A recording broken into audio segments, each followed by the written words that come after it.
is up, my people? Welcome back to the channel. I'm your boy Nassim the Dream, and we are gonna kick off this week with a bonus reaction video. If you watched my latest TikTok about Lil Tay's return, you should know that I was gonna come out with a reaction of her newest track. This is a viral sensation back in 2018, an American-Canadian little girl who went viral over flexing in a Lamborghini with money and stuff. It's pretty funny at the time. I can't even believe that it's already been that long. 2018, are you fucking serious? She went from 9 years old to now 16 years old, making a major comeback, announcing some drama, some backstory about what's been going on between these years and stuff. I'm not gonna talk about that. If you want to know about that, I'm sure you can find it somewhere on the internet. By all means, go search for yourself. But for here, I just want to get to the music. So I am curious to see what's going on with this newest track. I was dumbfounded when seeing this live video and this live video of her performing a piano and a cover of Metallica's Master of Puppets. It's legit and it's actually insane. You gotta respect the grind from that point. So she's definitely earned my curiosity to see what she can really do music material wise. So let's just get right into it. The song is called Sucker for Green. Let's get it. 3, 2, 1, go. Still going with the money persona. Flexing all the whips. I walked in the party, no friends on my arm. You got my attention like a fire alarm. I don't want to lose ya. I don't want to lose ya. I would have expected some hip-hop, but okay. I'm cool with it. My Medusa. Money, money, money. Money, money, money. I just can't look away from it. I want it, want it, want it.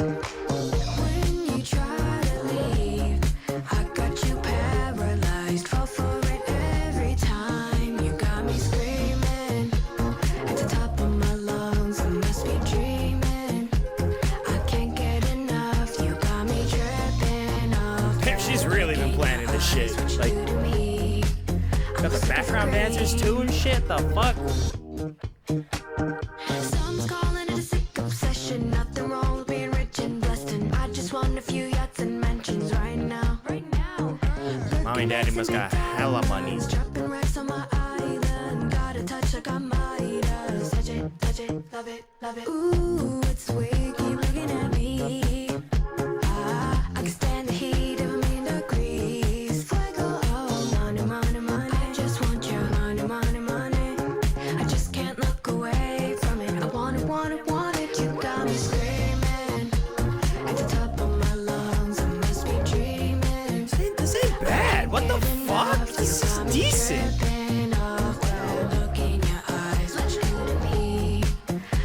Okay, listen. This is jailbait. What is going on? You need to chill out. What is the hell is going on?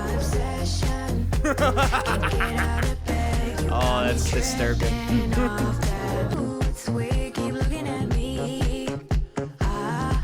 I swear, I feel like that yellow outfit is something similar she used to wear when she was a kid. It's gotta be. It's gotta be. I just can't look away from it. I want it, want it, want it. You got me screaming at the top of my lungs. I must be dreaming. Yeah, they invested into this for sure. You got me dripping off. Looking at Honestly, hands down for it. I'm a sucker for green. Alright, little. And I forgot to mention, you stay in my head, you're my obsession. Can't get out of bed, you got me dripping off that look in your eyes. What you do to me, I'm a sucker for green. So you're telling me this girl comes out of the shadows 5 years later with a bunch of baggage that doesn't really necessarily reflect on her. It's mostly about just shit that didn't really have anything to do with her, but it did. It was kind of out of her control, that stuff. You grind so hard and to become a musician, and then you come out with this, your first debut single, and it's actually decent. Like, it's a fun track. It's actually well made, way better than I thought it'd be. This is actually insane. Let me look at the credits real quick. Executively produced by Jason Tien. If we look him up, what was Jason? Was an aspiring rapper alongside his sister. Oh, the sister. Okay, props.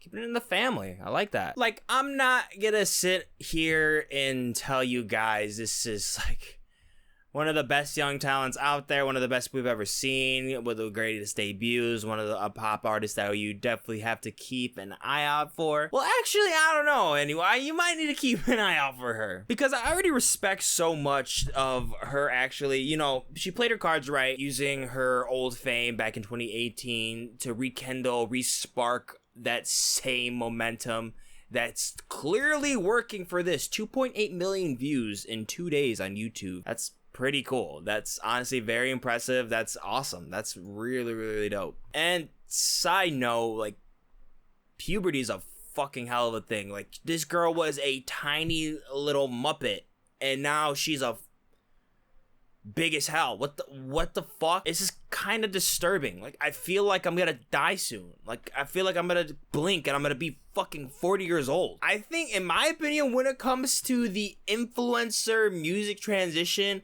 compared to, like, I guess the Bella Portias, the Bad Babies, oh, and Addison Rae, which, in my humble opinion, Bad Baby actually came out with a decent song before. I actually liked one of her tracks, but it was Gucci Flip Flops. I can actually vibe to that song. But yeah, I think they all suck. Truly don't feel the same ambition that I do for Lil Tay right here. This is actually something that I think could be very good in the future. Now, the producing is actually not that bad.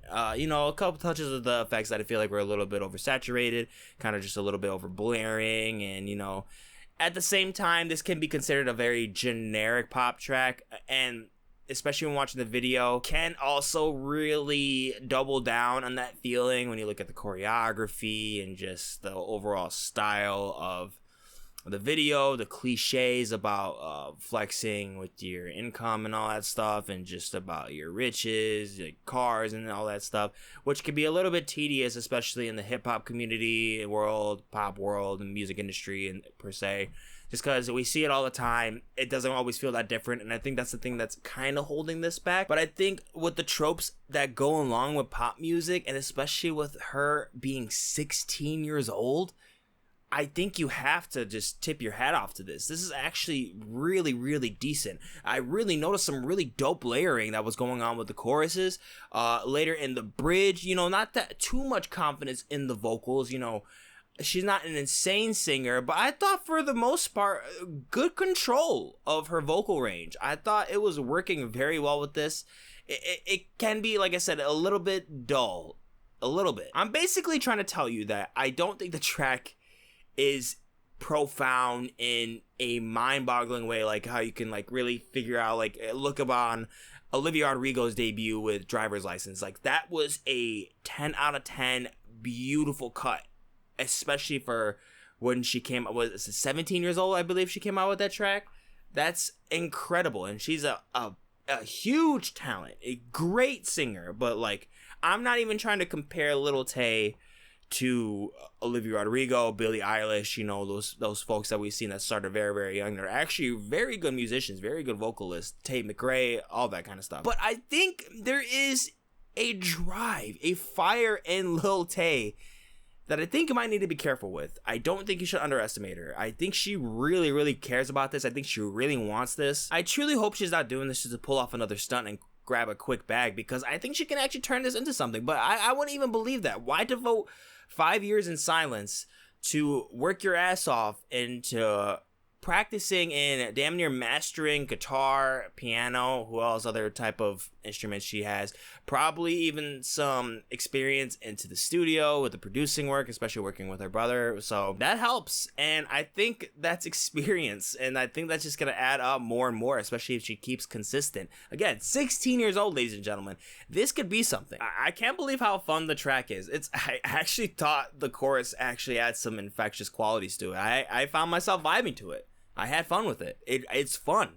I think that's the best thing you can really get out of this track. I think that's really all I wanted with it. I had no idea what level of expectation I even had going into this. Seeing her on their live playing her instruments was impressive. So I feel like they had to give some kind of level of expectation that's not necessarily bottom of the barrel, like how I'm hearing all these other influencers make music. Like, oh my god, like I was just remembering that Jake Paul made a rap track. I if I hear that shit again, I am gonna delete myself. So yeah, this works. This is actually cool. I had a fun time with it. What do you guys think of the track? Let me know down in the comments below. Be sure to like and subscribe to get more content. And probably gonna go play the song again. So doses.